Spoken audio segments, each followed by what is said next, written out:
Hello, folks, and welcome to another episode of Pink Sock Podcast.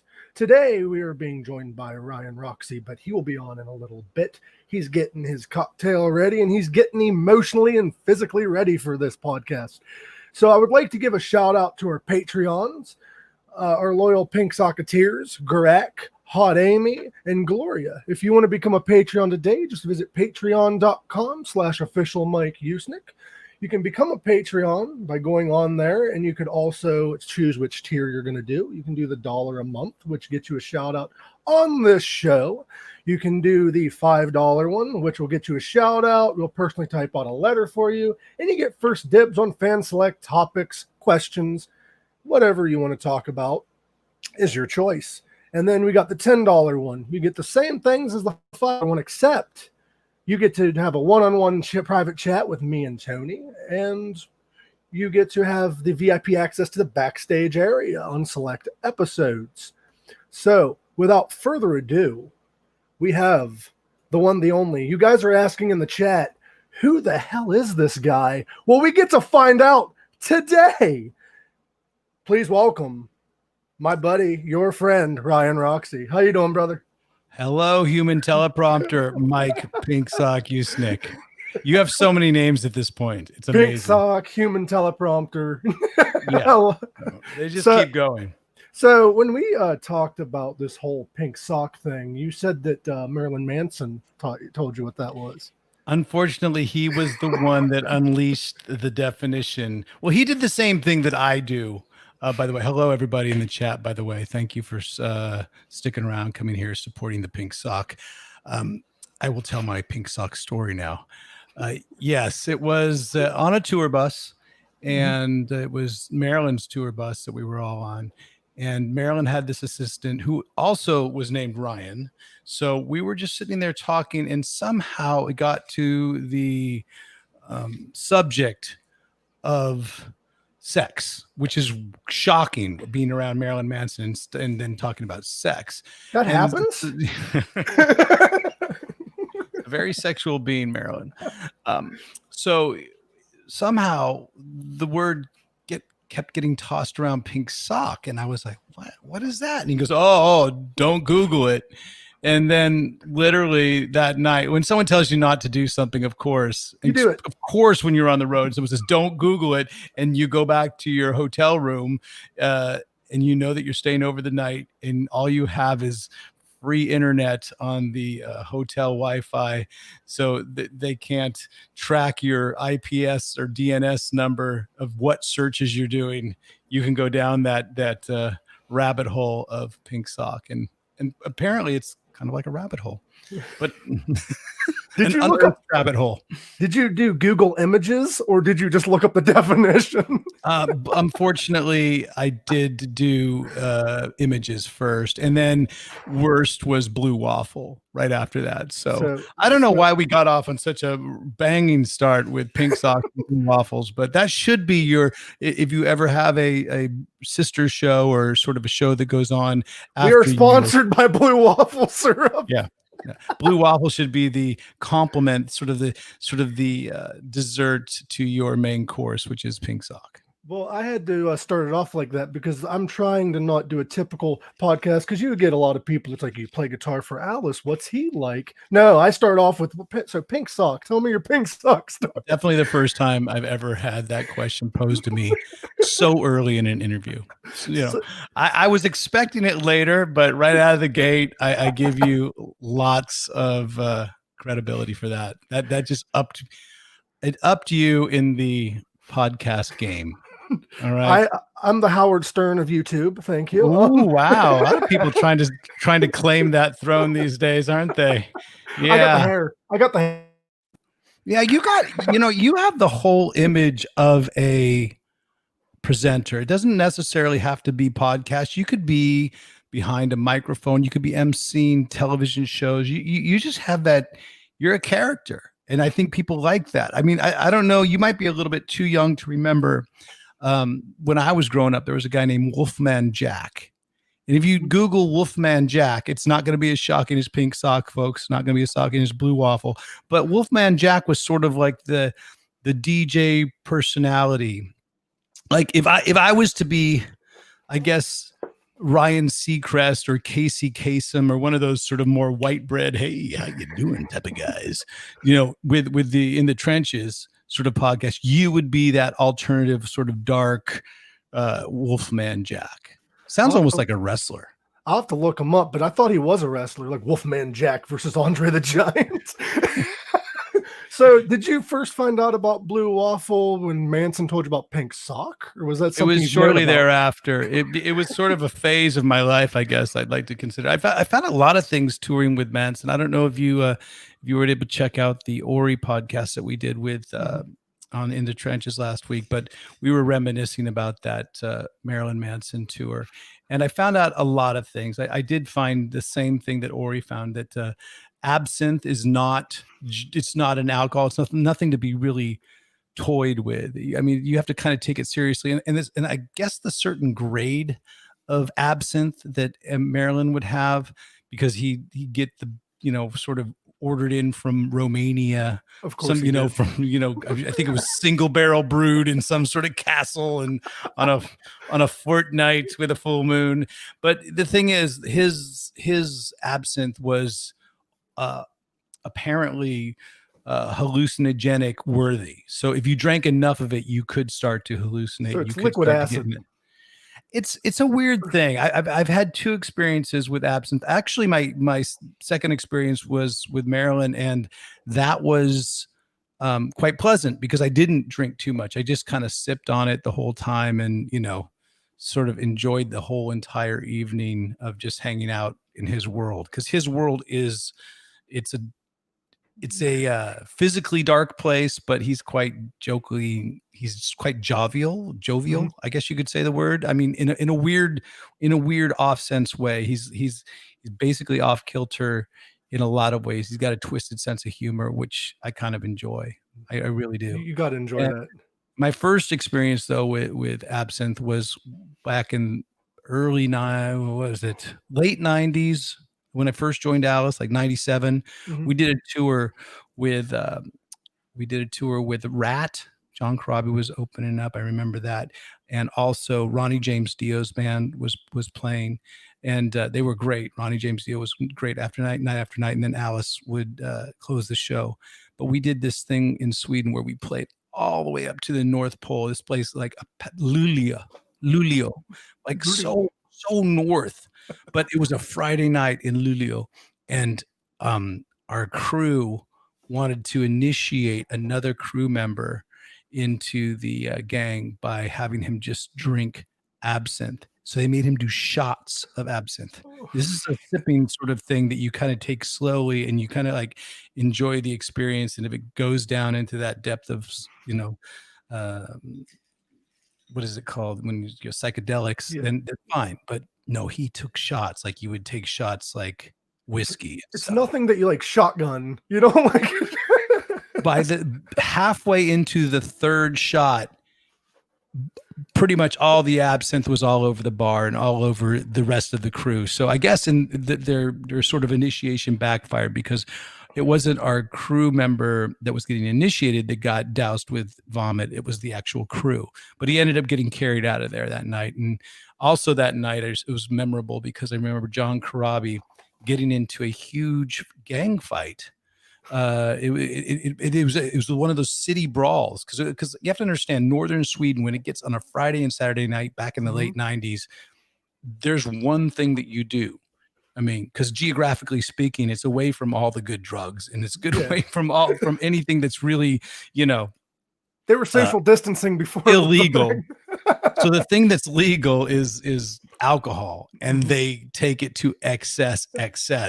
And on that Friday night in particular, ended up, I think something was said. I honestly think it was Steve Toth, our tour manager, that said something to the doorman.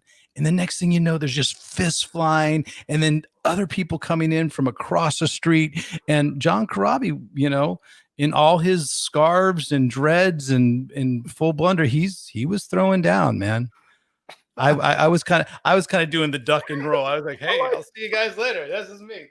Hey, we still? Oh, no. He's still fighting. So there you go. I know Crobby will take this as a compliment, but he's always reminded me of like a modern day like Steven Tyler with the way he dresses and his singing style. Yeah. Like, and I'm like, all I imagine is him just throwing down, choking the guy with his scarf and shit. You know, he reminds me of a cross between, I guess, a modern day Steven Tyler and Michael Landon from Little House on the Prairie. I see that. He's kind of like, you know, sort of he would own the house on Little House on the Prairie and sort of be the, you know, the caretaker. He is sort of the caretaker. I love it. I gotta say though, I get a lot of flack for this, but my favorite Motley album was the one he was on. That's a lot of people think that, you know. I personally, for me, no, because Too Fast for Love changed my life. I mean, that first album, I was there when it came out on Leather Records. It was on before Elektra Records put it out. They had an independent label called Leather Records, and that album had a couple more songs on it. And I remember one of my buddies turning me on to this. He said, "Look at this dude's hair." And it was everybody's hair on the album cover, same album cover. But the thing was that I saw that band on that tour, Motley, at the Keystone Berkeley on like a Tuesday night in front of about maybe 150 people. And to this day, I remember, you know, all the production, the songs, the energy of just, you know, a small club crowd in this band that was just about ready to bust open. And he almost busted open the girl that I was going out with at the time. He actually busted open her head because Nikki hit the top of her head with he had a Gibson Thunderbird. It was before he had his custom guitar, whatever it is right now. It was an actual Gibson Thunderbird, and he plopped it right on the top of her head. And she didn't bleed, but she definitely had a bump. Fucking crazy.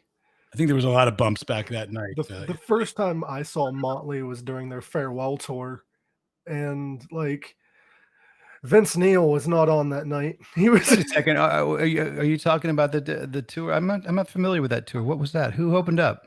I heard it was great. The Radskins opened up. No, you're exactly right. You're exactly right. It was the Radskins featuring Troy Patrick Farrell.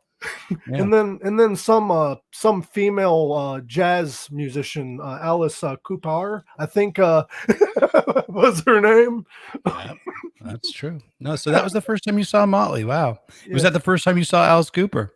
No. Okay. You know what? I'm not going to interview you, Pink Sock. You're going to have to interview me. I'm sorry. I just turned into. You see how the way I flipped that a little bit? I started interviewing you, and I go, "Wait a second, Roxie. This isn't pull back. This isn't the Todd Dammit podcast. It's not." That was a good podcast, by the way. I've become a big fan of Todd Kearns since that podcast. Speaking so much respect for those of you that are tuning in, which are mostly your fans, so they already know, but. Check out In the Trenches with Ryan Roxie. That's his podcast. Look at that. And he also has Mike Fasano on this Tuesday. Coming up next Tuesday, man. Yeah. Do you have any? Can you believe we've already done? Go back to that overlay there. Can you believe we've already done 7,039 episodes? Can you believe that? It seems like it seems like this just happened overnight. Right. But no, our 30 are legitimate because we started off with 7001. So this is going to be our 39th episode. And live from Cameo, we got Ryan. Hey, look at that, man. Cameo's been a little light lately, folks. I understand. But you know, it's all right. I started it because for those of you familiar with Cameo, you can, you know, if you're having an upcoming bar mitzvah or maybe an upcoming, I don't know, a circumcision. I don't know, whatever you want to do. A brisk, would that be called that? A bar mitzvah. I did that. A bat mitzvah as well. I do a lot of Jewish ceremonies with the Cameo, but the thing is, I only signed on to it because Alice Cooper did. And I almost did it as a bit of a joke, but then a few people ordered it and a few more people ordered it. And I was like, it's not so much of a joke anymore, is it? It's quite nice. And so there you go. Have you ever done like somebody quitting their job? That would be a good one. You know what? I'll do one right now for free. All right, everybody. And then you can just you know what? I'll have the pink pod sack. Pod sack. Pod sack. That's the other one. That's the other one I'm doing. The pink pod sack is basically going to be my interview with Mike Fasano on Tuesday. No, but I'll do like a cameo right now. Hold on 1 second. Oh, what's happening now? Hold on 1 second. Oh, there we go. Okay. Okay. Hello, insert name here. Hope you're having an amazing Jewish ceremony, whichever one it might be. A bat mitzvah, a bar mitzvah, and a bris. Those are the only three I really know. But whatever else you're doing, enjoy your time. Enjoy the ride. Let me think if I can think of any more cliches. If I had a Guitar Hero, I'd play Poison. How about that? Be good. Bye. See, now that's basically a free cameo that you get. Of course, when I do a real cameo, I shave. And it's the same thing. Yeah, you didn't even shave for this occasion. It's awesome. I get the raw and uncut. You're not supposed to shave for Pink Sock, man. Look at you. I haven't shaved for a few years, man. Actually, I just shaved a couple weeks ago. Damn, you're a hairy individual. Oh, thank you. Can I get that as like a sound bite and just have that as a ringtone? You're a hairy individual. No, you can actually order it on Cameo. That's a whole special section that I have. I'll do ringtones like that. So, you're a very hairy individual. Go ahead. I'm sorry. So, do you have any guests lined up for the future of In the Trenches that you would like to talk about? Well, we have some good ones coming up. We really do. There's some special ones that I said last week. I gave a little bit of a teaser out at the end of the Orianthe podcast where I said we're going to start upping the production and maybe being able to get finding a way to get some of these folks that really, really are into the guests we bring on, have them involved in the show a little bit more in a different way. So we're working on certain things like that. But I could say there's a couple great drummers coming on the show in the near future because for one, it's not that they're just great musicians. It's that I've found that drummers have this really intense work ethic. I mean, hopefully Mike Fasano comes on. He doesn't disappoint me and says, yeah, I'm pretty lazy. But no, I feel that he's going to he's going to kick off that whole inspirational work ethic because I know Mike and he's got a really strong work ethic. But we also have another drummer coming up in the next couple of weeks that named Kenny Aronoff, who's played many, many records so many more records that you have heard, but you probably didn't think or know who the drummer was. And Kenny Aronoff has definitely been one of those big influential guys. So he's one of the ones that we've looking forward to as well. And I put some feelers out there for some other guests. I think it's a good idea to possibly have Tommy Hendrickson on again because it's been a while. The show's grown since the last time he was on, and think of all the things that he's sort of had, built up to complain about. He's got so many things to complain about and get angry about. So I think it's time definitely for Tommy Hendrickson. The time has passed. It's time for that.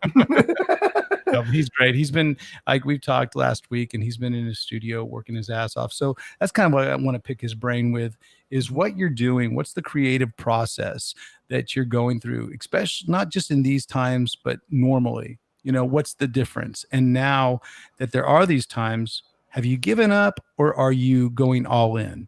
And you hopefully, and I'm pretty sure the guys and girls that I've been interviewing are all in on this. They're all in on the creative process of creating new stuff, better stuff, and not letting all the reality of us not being able to tour get us too low. I'm not going to lie. It kind of sucks. Obviously it sucks for all of us folks, but we got to make a positive because if it wasn't for this, we wouldn't have met half the people that we've met because you would be on tour. You wouldn't have time to do it as much. And it's you might not have started this podcast. You might not have. I wouldn't have. Yeah. I was actually I was talking to Adika before this started. He wished you luck on your I love it. That's good. That's good with me. That's good with me. It's But what fine did he with me. say? Well, because he's watching right now. He just wants to hear his name. I told him I'd say his name on no, but he wished you luck on the podcast today. But we were both talking and about how we might, if this didn't all have gone down the way it did with COVID and all that stuff, and having this total sort of shutdown, who knows if we would have had a chance to build up our audiences the way we have. Who knows if I would have been able to put the time into it, because it's not so easy to, obviously, when you build the team that I've been able to build around me, with with Dave and with Robbie and with Scotty, and especially having Vic as that producer of In the Trenches, we've been able to build something. But it's not so easy to do if you're in a hotel room, on one night, and maybe there's a day off, maybe there's not, so thank goodness that we've been able to sort of come up with a system and some sort of routine that when we do get to go back out on tour and do what we love to do, we'll still be able to do this and hopefully get a bunch more people excited as well. So, but it's up to the chat as well. I mean, guys, this is up to you guys to build this up, whether it's Mike and Pink Sock, or whether it's In the Trenches with Ryan Roxie. It's you guys are the ones spreading the word, and it is, becoming an organically grown thing. So weed is not the only thing that we want organically grown. We want our podcasts organically grown as well. That is perfect. We don't just want our weed organic. You should run for president. What about that? Is that going to be my? What? That's your slogan. So I was looking for a piece of merch that I could sort of. This is vote for Roxie. I gotta say, on the thing I said, hey, look at the stickers. Everyone saw the stickers. I gotta say though, I loved your Star Wars 77 shirt because I'm a huge Star Wars fan. That was a gift. Yeah, that was a gift. Oh God, man, I'm gonna forget the name because I can see his face, front row. See, Tommy would remember his name. No, I would normally remember his name, but I'm like, he has a nickname for him. But he gave me that shirt at the end of the 2019 tour. It was just recently, and I think the first time I got it, damn it. It was not long before the tour ended. So I cut it up. I do what I do with my I mean, I love big butts. I love big butts, and I cannot lie. No, I love big collars. So I always, if it doesn't have a big collar, like I would feel claustrophobic in your collar, even though you have a nicely stretched out one. I would still feel a little bit like I'm nicely stretched out. Yeah. But yeah. It's a nice shirt. It's actually it's a little bit hypocritical because I wear a choker, but I don't like big collars. Is that weird?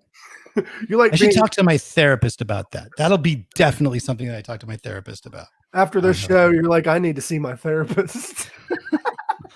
Well, so is there any sponsors that you would like to get in the future for your podcast? Honestly, I want people to play guitar, and if I can get some musical related sponsors that'll help get more people and inspire people and allow people by giving them stuff to get them to play more guitar, then I feel those are the right sponsors for us. I mean, obviously, the world we live in and the times that we're in, as far as, looking for capital to put into the show to make it better, there's not a whole lot of sponsors that we ain't going to take. I mean, let's be honest. All right. So, I mean, unless it's something that's hateful and totally non-positive, but well, maybe. Wow, did you set me up for that one? That was a softball and you just set me up. So are you guys our sponsor? Is that your dream sponsor? No. Okay. I actually think that a really good sponsor that we would take on right away, and I do endorse it, is my brother-in-law's coffee company called Fabersmith Coffee. And I know that he's not available throughout the rest of the world, but if there's anyone listening in South Africa right now, and I'm not, I'm throwing it out there. If you're from South Africa and you're listening to it, go check out Fabersmith Coffee, because they're growing at such a exponential rate that everything is going big for him, and I might be only a matter of time where they could be a good sponsor. A nice, a nice coffee, something to wake up, and then of course I like my little cocktail. I got to get my little. It's 5 or 6 o'clock somewhere, and you're trying to beat a deacon to the coffee sponsor. I see.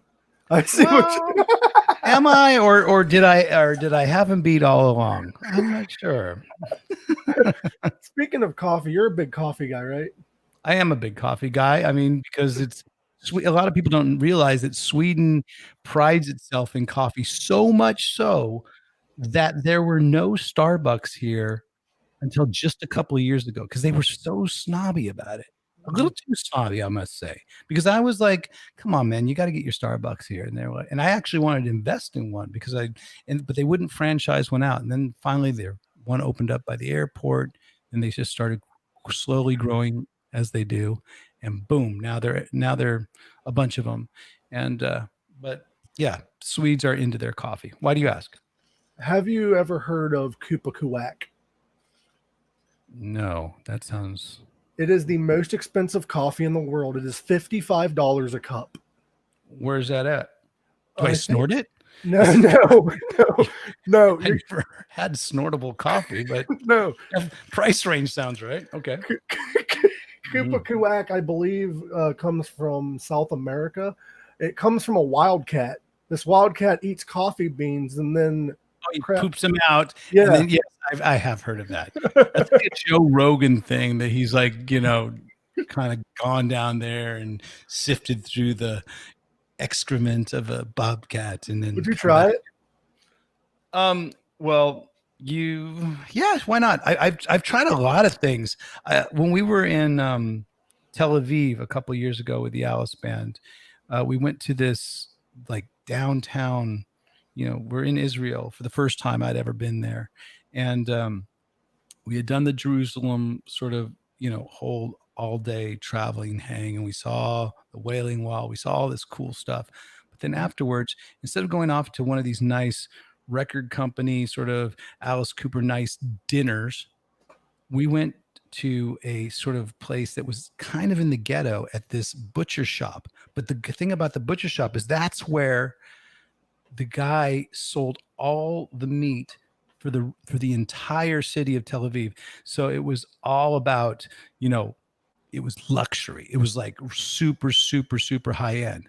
But the guy that was cooking the food he owned the place.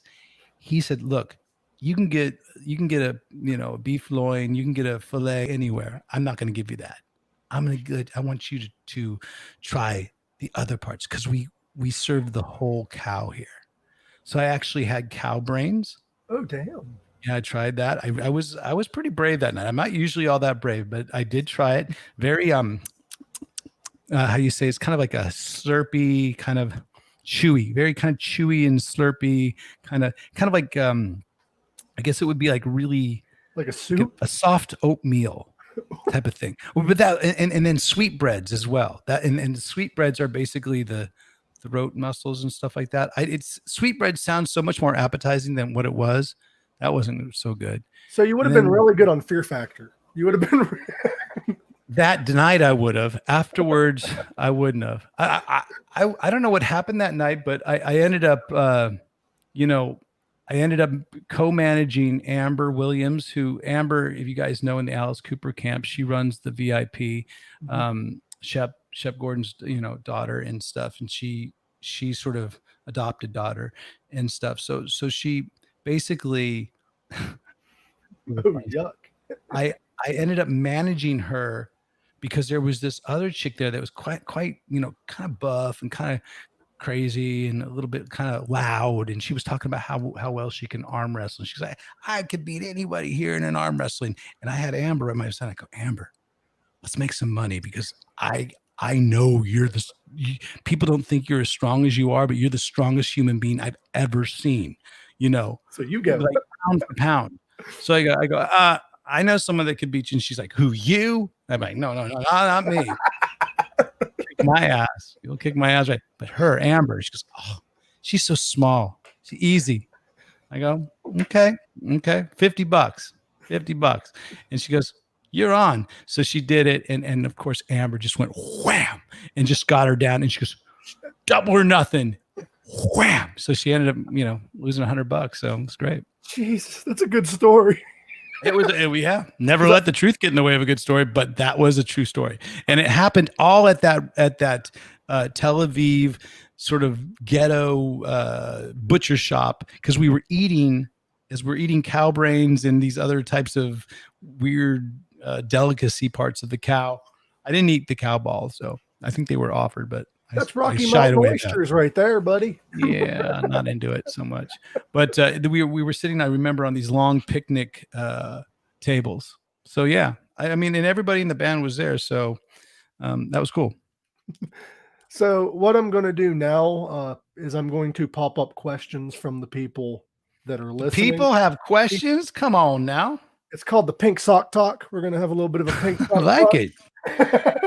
You got segments going. Pink Sock Talk. Say that 5 times and you'll see in the reflection of a mirror, and you'll probably see Stefan Adika in the chat room. Oh my God, it's happened. We love you, Adika, and Coffee Talk's been going great, except for on Tuesdays when In the Trenches is going on. There you go, Mike. There you go. Dig it in, baby. Dig that knife right in softly. And for that pain, you could buy some Preparation H. Your new sponsor. But yeah, the first question we have is from our dear friend Kanak. We love Kanak. 1, 2, 3. What? Oh, it popped. 1, 2, 3.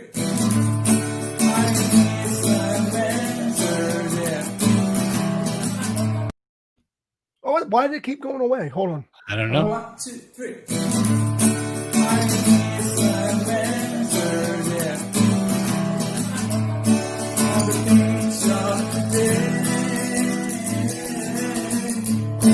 Ryan Roxie is in the house. Just know it's pink security.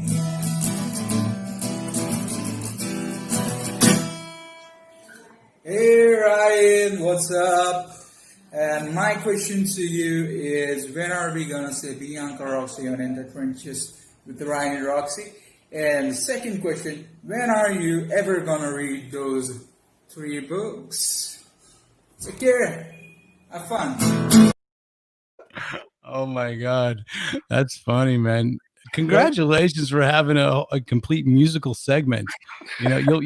You will be hearing from my copyright infringement. I'm sure YouTube's already put something out. I hope this is available in all the other countries right now, because they're quick these days. Damn it. They are quick. That's very cool, Kanak. Thank you very much for that. And you know what? Bianca keeps asking the same thing. When am I going to be a guest on In the Trenches? And I said she should come up with her own show, because she'd have more followers on it anyway, right out of the gate. But that's a good question, because we should have each other on, especially if it's just us, like having one of our discussions. I like to say husband and wife discussions are a good word for, like, sort of a little bit of a cat fight, a little bit of a dog fight about nothing. We have like these little tiffs and arguments, and she says I'm talking shit, and I say no, I just want to really, really explore and see the other possibilities. I want to see how many possibilities there are to this argument. So she's probably right, but yeah, at one point, I don't know. Would you guys really want to just see Bianca talk back and forth? It turned into an argument, and then she's like, it'll turn into definitely a discussion, a deep discussion. She might be listening right now. I'm not sure. And the 3 books in question, and that's when I do my Free Riff Friday, I turn my camera around so that I do it for you people. So because Instagram hasn't fixed that guitar where it looks like a lefty. Because, like, look, we're on this show, and when I have my guitar here, it looks normal, right? Uh-huh. Yeah. For some reason, when I do Instagram Live, it doesn't do that. So I have to turn the camera around. And the 3 books are Steven Tyler's autobiography, Nelson Mandela's autobiography, and then there's another one called The Clients Now, because I'm looking at it right now. And those 3 books, I haven't read any of them, but they do make one hell of a sort of lift for when I put my camera on there, or you have to use it with lighting. So that's what I use it for. And sometimes, honestly, sometimes if I'm too short, because I am a little bit small and I need to sit on them when I do certain, when I have certain guests. Because the first rule of thumb there, Mike, in a podcast, successful podcast like ours, is that you have to be, you should always be a little bit above your guest, right? Sing. There it is. Nice shirt, by the way. What's the sex, drugs, and what? Rock on the Range. Wow. Oh, was that a festival, right? Yeah, it's a festival in North America, which you guys never played yet. I thought we did. You know what? I called out. I said, I thought that's where I met the guitar player from the Struts when he was on the show, and he's like, no, it wasn't. It was he and I was like, no, I was certain it was, and he called out another one that was like that. It was in South Carolina. Because where's Rock on the Range? Columbus, Ohio. Damn it. All right. So he was right and I was wrong. And see, this is something that I'd have a discussion with Bianca about, and I'd swear that I was right. Well, Alice doesn't play a whole lot of North American festivals, I've noticed. So he's usually does like over in Europe and stuff festivals. Yeah, but we did do what was the big one that starts with the B? That's in like the Midwest for the longest time. It wasn't. Can't think of it. We played, okay, someone in the chat's going to know about it because we did that Born This Way by Lady Gaga. And what was it called? What was that festival called? I'm waiting. Bonnaroo. Yeah, Bonnaroo, it was Bonnaroo. Okay. So we had played Bonnaroo. That was a good one to do. And we have done the Buffalo Chip and what's that, Sturgis, a bunch of times. So those two were kind of like the staples, but you're right. We've never done, which is the one in Southern California that's very popular. You're stumping me now on festivals. I am, but that's why But you were the one that mentioned festivals, Mike. It's your show. You don't go into these subjects if you don't know it. No. What I've noticed is I see festivals announced, and it's very rare that I see like Alice announced for them, unless it's like Bonnaroo or festivals like that. Yeah, but I'm talking the one that's the most popular festival that all this sort of down in, like, it's in the desert. And it's not Burning Man, but it's in California, and I'm waiting for someone in the chat. You guys should just play Burning Man. Is that really a thing? I don't know. Yeah, it is. Okay. Well, I think she wrote it in Japanese, but damn it. We don't have Google Translate right now. We have our answer. Yeah. I knew it was that, actually. Coachella. Yeah, that one. Of course, I say it, and then Vic types it in, right after I say it. I was going to say Ozfest, but they haven't had one in a while. Yeah. Or which was the Vans one? The Vans Warped. Yeah, that was good. I think Mike Fasano was on the Warped tour. I'm gonna have to ask him about that on the upcoming podcast. With Mike Fasano, now that I think about it, I might have seen Tiger Army and not realized it.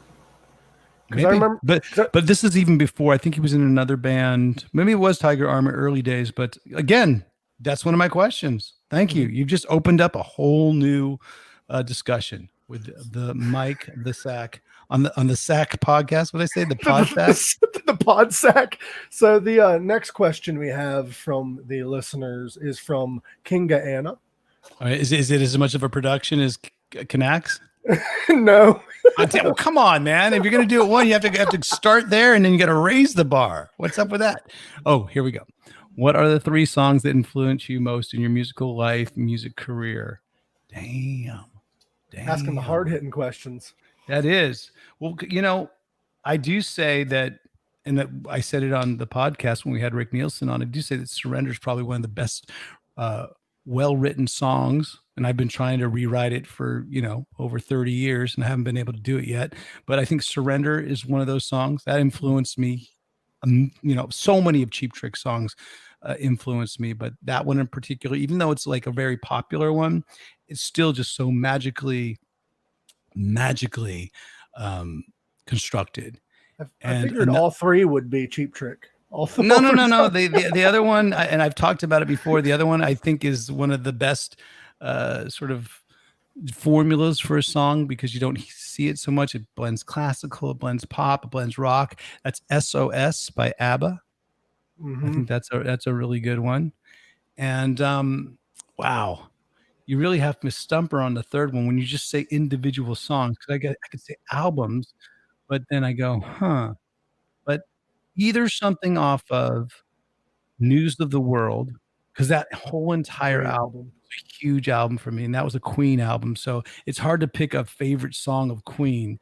But we, when it starts out with "We Will Rock You," then to "We Are the Champions," and then to "Sheer Heart Attack," and then to was it "Sleeping on the Sidewalk" at that point? "Who Needs You?" "It's Late" is like one of the. I think that ends side one. Can you believe it? I'm remembering what the vinyl, track listing was of that, and I'm sure. Did you know Queen was the first band to release a thrash metal song? I did not know that. Would that be Sheer Heart Attack, or what was it? It was I got the lyrics in my head.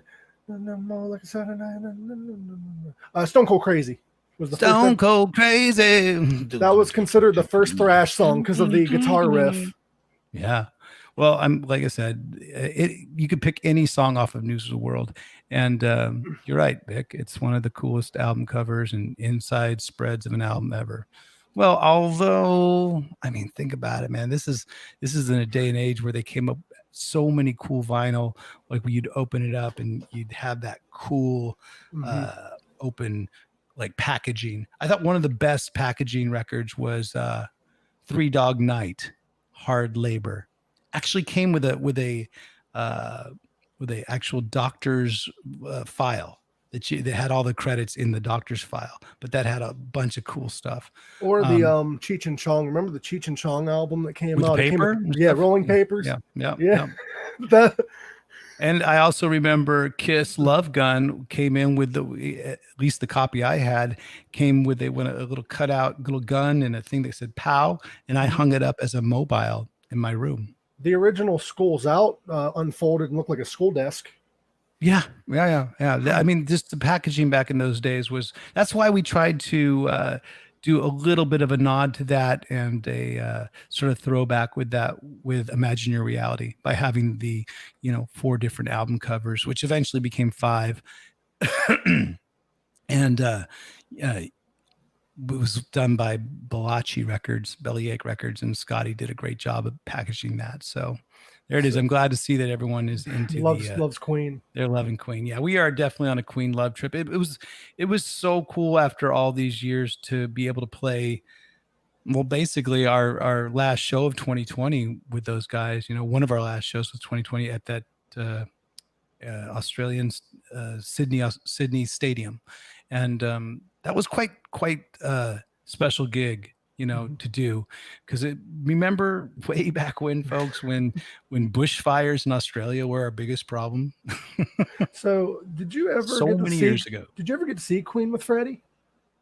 I never did get to see Queen live with that lineup. No, I never did, because I saw some. I was able to see some cool bands, but that was not one of them. My first show though, I did see Jackson 5 when Michael Jackson, little Michael Jackson was, actually black. Is that gray hairs I'm seeing, Ryan? Is that you're starting to show your age? No. I'm not starting. I'm well into showing it. Trust me. Before I get back to fan questions, I did have one that I just thought of. Whenever you list your favorite songs, your favorite albums, did you grow up an Alice Cooper fan, or is that just a big act that you ended up playing for? I actually became an Alice Cooper fan later in life, not in the traditional sense of it being, I grew up listening to his albums. I still was young. I was still as young and dumb. I was about 17 when I moved to Los Angeles. All right. Mm-hmm. And for those of you that are parents and you have kids, just let them go. I highly recommend it. Get them out. They have to learn sometime. But I was living in Hollywood, and I had a roommate named Johnny Holiday, who now fronts a band called Star. And it was my 2 roommates, actually, Johnny Holiday and Jeff Morose, who are famous in their own right. But Johnny was a huge New York Dolls fan, Johnny Thunders fan, Alice Cooper fan, and all these acts that I just mentioned. He was the one that kind of turned me on to them for the first time.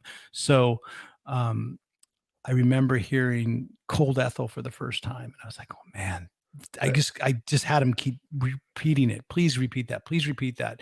And he loved it. The fact that he had really, turned me on to a band that I hadn't really been exposed to as much. That's my favorite song about necrophilia. It's my favorite. Of all the songs about necrophilia, it's definitely one of them. Yeah. You know what's funny is that, and then back in the day, a couple years later, I remember going down to, I think it was Long Beach Arena or somewhere down there in Orange County to go to shows, because I didn't really drive so far to shows. If you were able to get someone that had a car at that point and promised that they wouldn't get too drunk and get too fucked up so that they could make it all the way back from Orange County, you kind of said, okay, fine. Stupid shit. Before Uber, folks, before any of that stuff, before maybe common sense, we went down there, and I remember seeing Faster Pussycat open up for there was 3 bands. It was Faster Pussycat, Alice Cooper headline, and there was I think it was Motorhead. So Faster Pussycat, Motorhead, Alice Cooper, and folks, it was the same show that Alice Cooper put on, maybe slightly more production, like, because he did. I think he had Kane Roberts at that point, or maybe it was. I'm not sure exactly. It couldn't have been Kane. Could have, might have been. Kane, but was 88 when he joined. Okay, so. Well, it was definitely a big production. And I remember it being all the same shtick, though. It had this, Alice got his head cut off. He hung himself, and there was a monster on stage, and it was all like that shit. Yeah, all that theater. And so it was cool. A couple years later, then I ended up joining the band, and we started doing all that stuff and doing it to this day, and we will do it again. So the next question we have is actually from Kath, who is actually producing the show today. Give her a nice. Oh, nicely done, Kath Grant. Is Kath Grant behind the? She's in charge of the comments. Okay. Hey Ryan, hope you're having a good pink sock experience. I've got a question for you. Okay, you've got one day, unlimited amounts of money. You can go anywhere, do anything, eat anything, drink anything.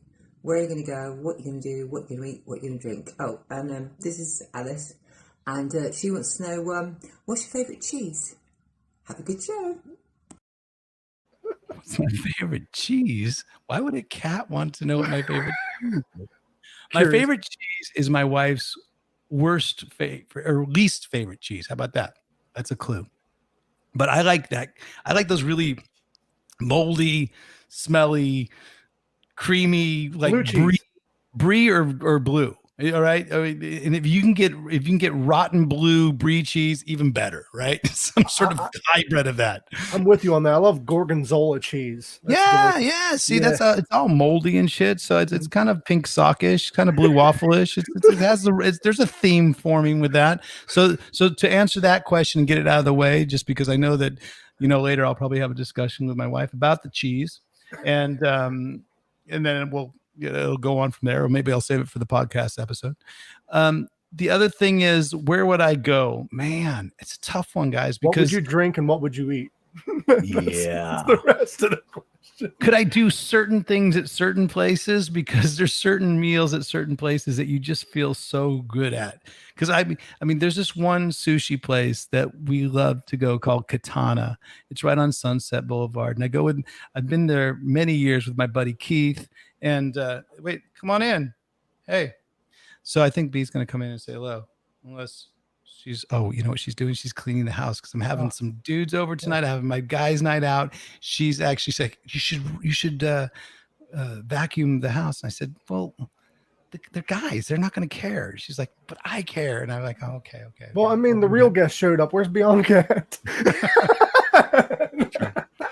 So the thing is, Katana, I definitely have the meal there because it's the best sushi place. It's right on Sunset. We've had so many good times there. I would probably want to go to. Oh, thanks, babe. Were you? Everyone wants to say hello to you, and they want you to make an appearance and just say hey, because you know that I told them that your favorite cheese was brie, or blue cheese or Gorgonzola. Yeah, but you I hate blue. I hate blue. You want to just say hello to just everybody on the pink sock? No, you want to make an appearance? She's going out. She's leaving right now. Pink sock. I'm done. That's Mike. You know Ike. Yeah. Hi. Hi. I'm doing all right. How you doing? I'm good. How are you? I'm doing good. There you go. Good. She can't really hear you because I got the headphones in. My ears are better than yours, so I can sort of hear. Her ears are better than My yours. ears, yeah. There you go. She got That's her just one of earphones. the many topics that we get to discuss on a nightly basis. Bye, baby. Thank you for cleaning up the house for boys that don't really care. But anyway, that's cool. What was I say? I was going to go to travel. Yeah, where you're My traveling. eyebrows look weird on this podcast. What's wrong with this? My eyebrows. It's that filter you're using. Yeah, I'm not gay. Have you? Wow.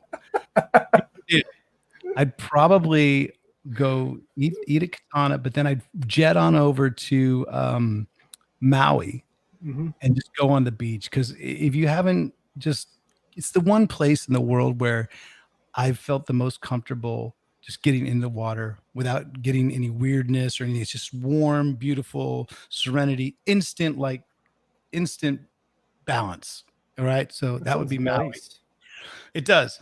But then if I was to then end the night, it would probably be some sort of jam or goon squad or Glam Nation or Starfuckers or Other White Meat, one of these bands that obviously that we Dad's Porno Mag, Mom's Rubber Fist. Jam band. Like I'm saying, I would end the night in some sort of club, rock and roll, dingy club with a bunch of guests coming up, and you're on stage with all your buds that you've played with for years. You're playing the international set list. So I think that's a good way to close it out. And that could be, wow. I mean, we just had a really good one at what's that pizza place in Sydney where we had the guys in what was that? Something Alfred's Pizza, I believe it was called. I think it was called Alfred's Pizza, or maybe it's something else. But small club, or the place in Birmingham, Alabama, was the Nick. Do a gig at the Nick in Birmingham, Alabama. The Nick. Oh my God, that's a Quentin Tarantino movie come to life, and you just have it with all your band members coming up and everybody jamming, and then, or maybe it could be somewhere in Gothenburg, Stockholm, or Sweden, like Sticky Fingers at my buddy Manko's club when he had that. That was a really good night. We had a lot of good jam nights. You have such a good memory. Do you understand that the reason I'm talking to you right now, as I think you can literally see the brain neurons clicking and going, oh, that happened. Yes, that happened. Because 9 times out of 10, I forget everything. But this is good because I should do more Pink Sock podcasts because I remember more shit. Well, people. Is there a heated debate on the chat? Frankie's Pizza. Sorry, guys. It's Frankie's Pizza.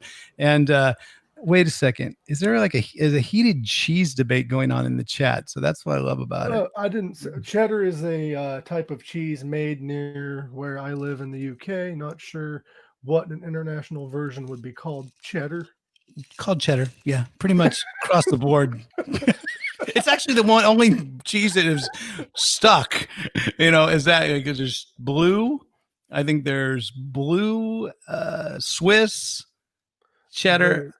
Monterey Jack, maybe. Monterey Jack. There's American, but nobody wants to eat American if they have the other choices. Are you talking about the craft with the in the plastic? The plastic. You know what? There's certain nights that there's Velveeta. Velveeta. Love it. So I got another question from Kathy's husband. Okay, Kathy. Hello, Ashley here from The Stereotypes. Hi Mike, hi Ryan. My question for Ryan Roxie is, what is your favourite format to release material on? Would it be CD, digital download, vinyl? So come on Ryan, tell us, what's your favourite format to release material on and why? Okay, bye. Wow, that sounded a little mildly rehearsed. I enjoy. Thank you, Ashley. I appreciate the question. It's kind of twofold because one, I got one foot stuck in the old school, one foot stuck in technology, because I do love what technology is able to do, but I love releasing on vinyl. I'm very lucky to have been able to do that with the first album I ever put out, which was Electric Angels. Excuse me. And I've been able to do it with a number of my albums. The majority of the albums I've put out have all come out on vinyl at this point, luckily, because Alice Cooper, get to ride those coattails, and he has that sort of clout that all his records are out on vinyl. The last two records that I've been associated with my solo stuff, Roxy 77, Amerisweet, and also Imagine Your Reality, are all out on vinyl. So I would say vinyl is one definite favorite. And the other is YouTube, because I think Gustav Kronfeldt, that does our lyric videos, just kicks ass. He's so good at doing these lyric videos, and I love giving him that sort of artistic freedom to sort of come up with, if I have an idea or he comes up with an idea, we brainstorm, then they make these, he makes these really cool lyric videos, and Gustav has made the majority of them off of Imagine Your Reality. Dave Rattenberry actually made one, and Vic Chalfant had a hand in it as well. So off the last one, which was Hearts in Trouble. They're badass music videos, so I applaud them. Thank you, man. I appreciate it. Like, if you haven't seen them or you're having to revisit them, because the other day I was putting together some sort of sizzle reel, I guess that's what they call in the podcast biz. We'll learn about that, right? Just ways of getting more people to watch. But it was like, I was going through some of the old videos that Gustav have done out of off of Imagine Your Reality, and I revisited Me Generation. Just recently I revisited Nevermind Me, because he made 3 different videos for that, and I was really happy with it. So I mean, if you haven't checked out any of my videos off of, or any of the videos that I've done, it's on my YouTube channel, official YouTube channel. So go look at you, man.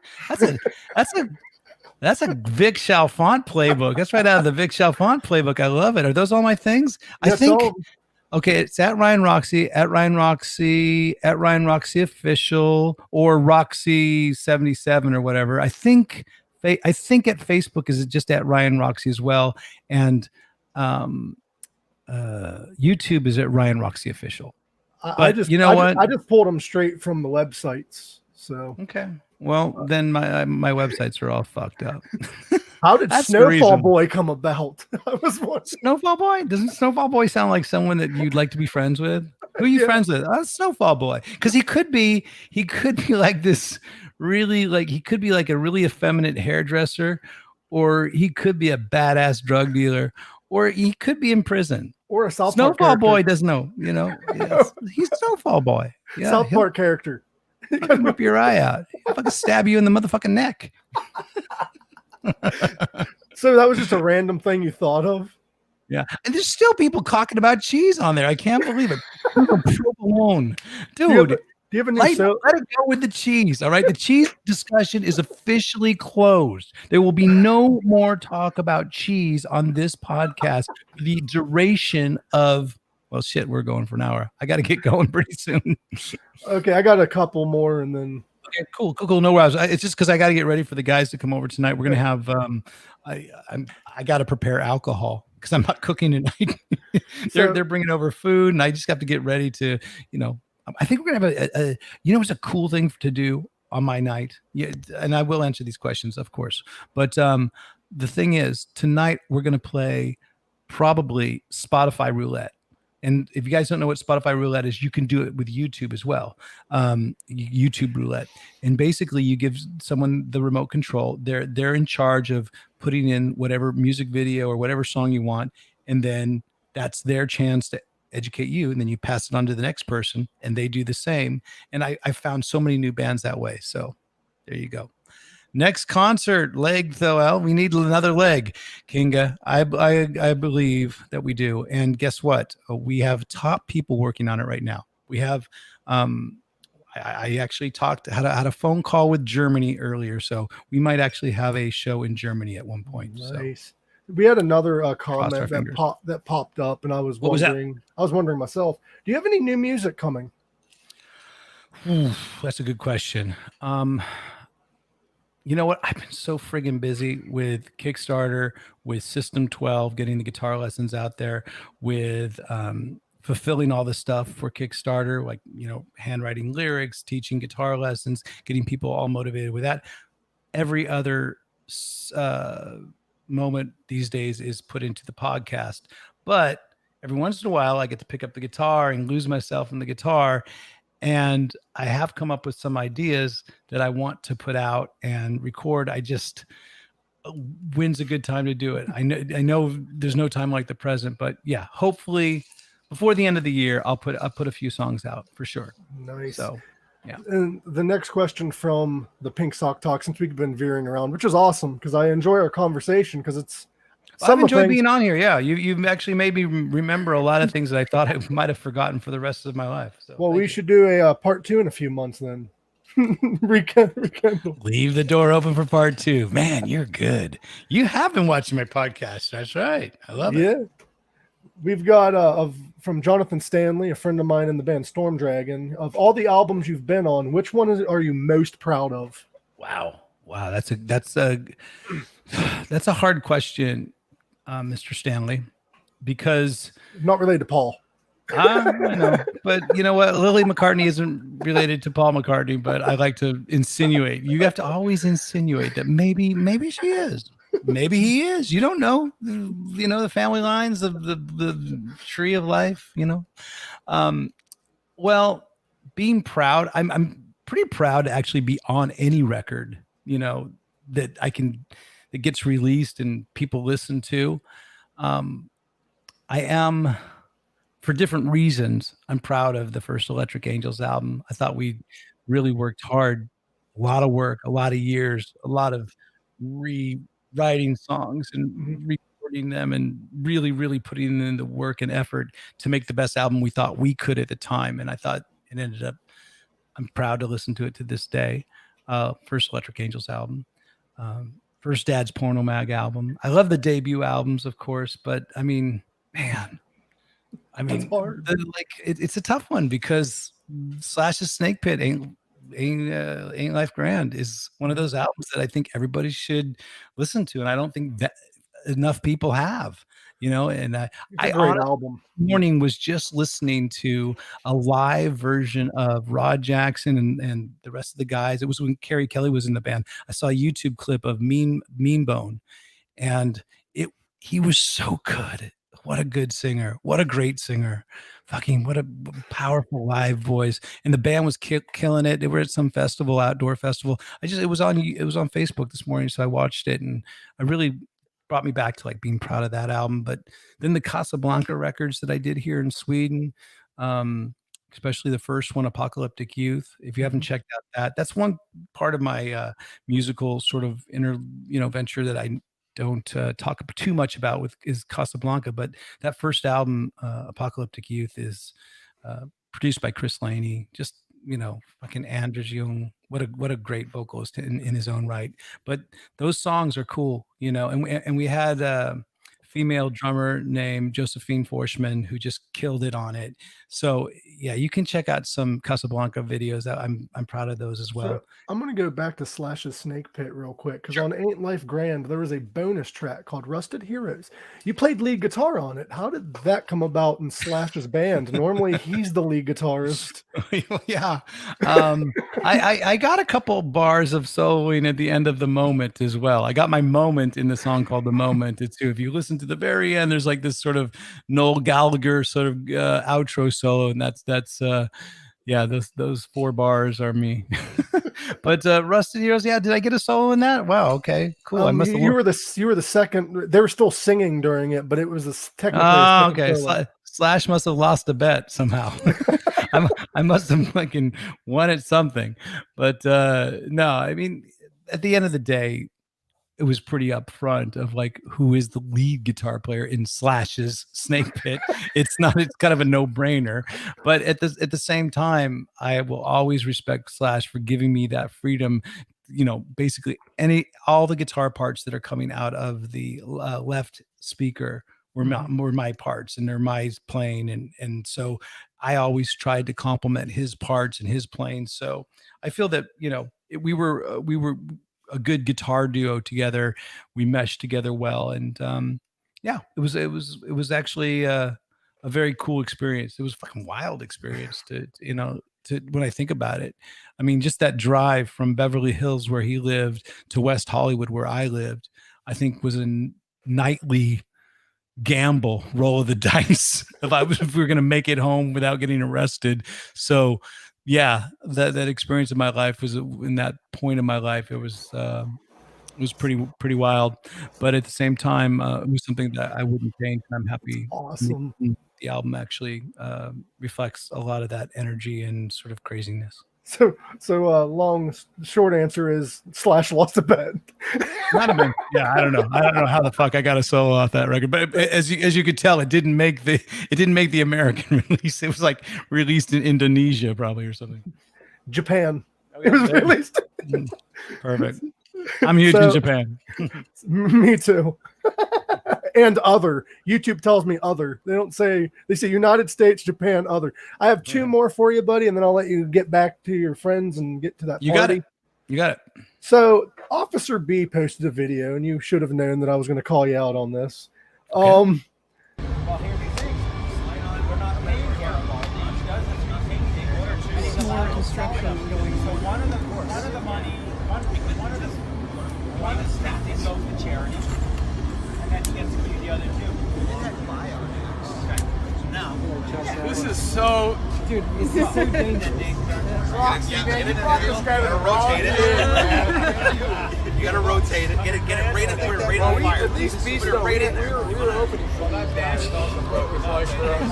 And you put it right in the fire. Get it in the flame. There you go. You gotta get it on fire, dude. Yeah, you gotta set it up. Get it up. Turn it this way, Ryan. Point it downwards. Down. Yeah. Put it No. Leave. So have you never made Is there anybody watching now at this point? Is it just me and you? Because I would imagine most people like they're roasting marshmallows. I'm fucking bailing. I'm out of here. Oh man. But have you never roasted a marshmallow before then? Is that something you don't do in Sweden? That's the way you roast marshmallow. You know what Garrick was saying, Bisto Blanco, be all, burn it? You want to burn it to the ground? It's no. Gives it that caramel taste. No, the there's a difference between carcinogenic coal black burn and like a nice brown sort of hue, like a nice brown crispiness. And that's what I try to do. I try to make it kind of like brown M&Ms, like not dark M&Ms, not the black M&Ms, but my favorite color of M&Ms was always that lighter brown color, which is very rare for the M&Ms. I know most people think that green M&Ms make you horny. No, it's the light brown ones that really, really do the trick because they're the rarest of them, all of them. Kind of like, I know it's politically incorrect to say the word mulatto these days. Pink Sock Podcast, you're on mixed, but it's a mixed M&M, and it's a light brown, and that's my favorite. Just so you guys know. You just said it's not politically correct, but you're on Pink Sock Podcast. It's okay. That is true. So since you said brown M&Ms make you horny, I have a little segue for that. You're like, oh no. This is the people's question. I've had this asked to me. It's a question I've asked guests in the past. It's the Pink Sock Podcast. We have to ask something off the wall. So, what is the weirdest porn you've watched?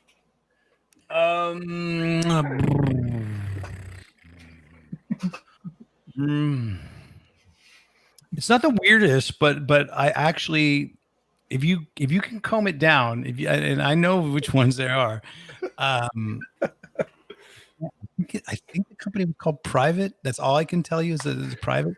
But Dad's Porno Mag, aptly enough, did some sort of.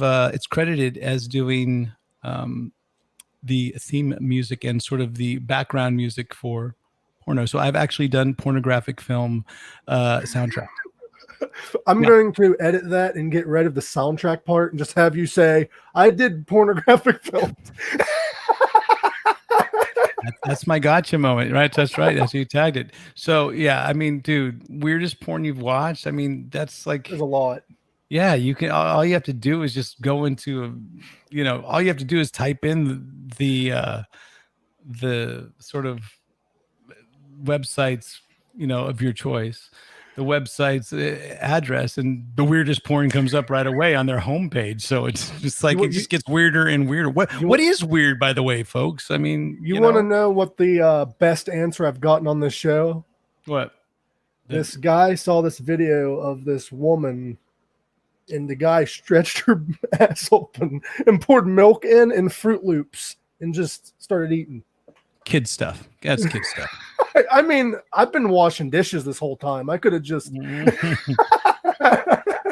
Yeah, I mean, you toured with Manson. You've seen worse.